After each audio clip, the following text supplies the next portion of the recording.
Баршаларыңызға сәлем достар. Мен бүгін сіздермен осы самсаның рецептісін бөлісетін боламын. Осының самсамыздың рецептісін астына қалдырып кетемін.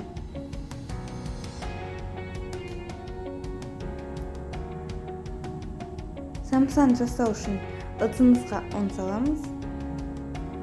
Оған 2 қасық дрожж қосамыз. Жақсылап араластырамыз. Негізі дрожжымызды суға салуға да болады. Енді жылы суымызға тұз қосып араластырамыз. Енді осыны ұнымызға қосамыз. Жақсылап араластырамыз. Енді қолмен қамыр илейміз. Қамырымызды жылы жерге қоямыз. Енді салмасын жасаймыз. Ол үшін асқабақты осылай үккіштен өткіздім. Оған пияз қосамыз, үгітіп, тұз, қара бұрыш, одан соң қызыл бұрыш қосамыз. Самсаның приправасын қосамыз осындай. Және де магий қосамыз. Енді жақсылап араластырамыз. Біздің салмамыз дайын болды. Енді мен осыны басқа ыдысқа салатын боламын.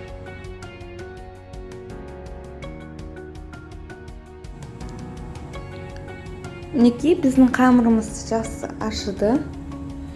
Енді осы қамырымызды 2 бөлікке бөлетін боламыз.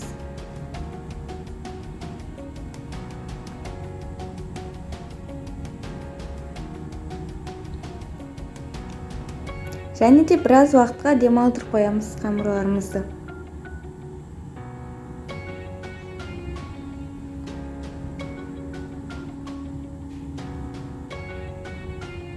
Енді демалып болған қамырымызды осылай жаямыз.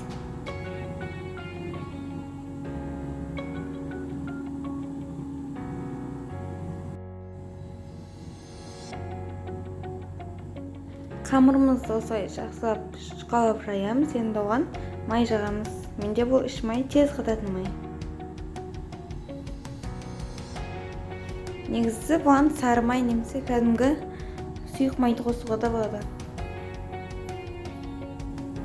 Қамырымыз тоңазытқышта жартылап тұрды. Енді осылай қамырларымызды кесеміз.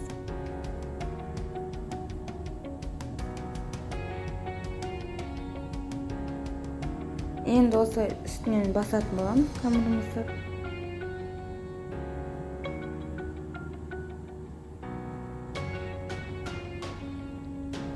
Біздің қамырларымыз дайын болды. Енді осылай оқтаймен жаямыз. Шұқалап жаямыз. Оған салмасын қосамыз.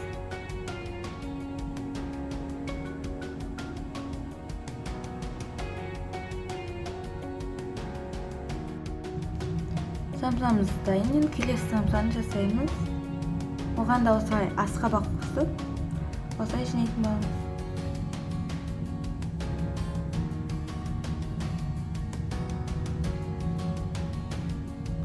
Енді осының самсамыздың бетіне жұмыртқа жағамыз. Жұмыртқамыз дайындап аламыз. Осылай бір жұмыртқамызды жақсылап араластырамыз.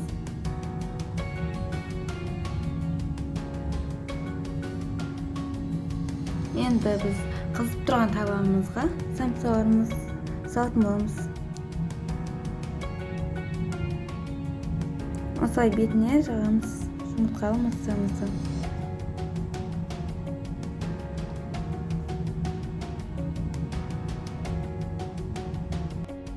Енді самсамызды қызып тұрған пешімізде пісіріп аламыз. Самсаларымыз дайын болды. Мінекей өте жұмсақ болып шыққан. Егер видео ұнаса, лайк басып, коммент жазуды ұмытпаңыздар.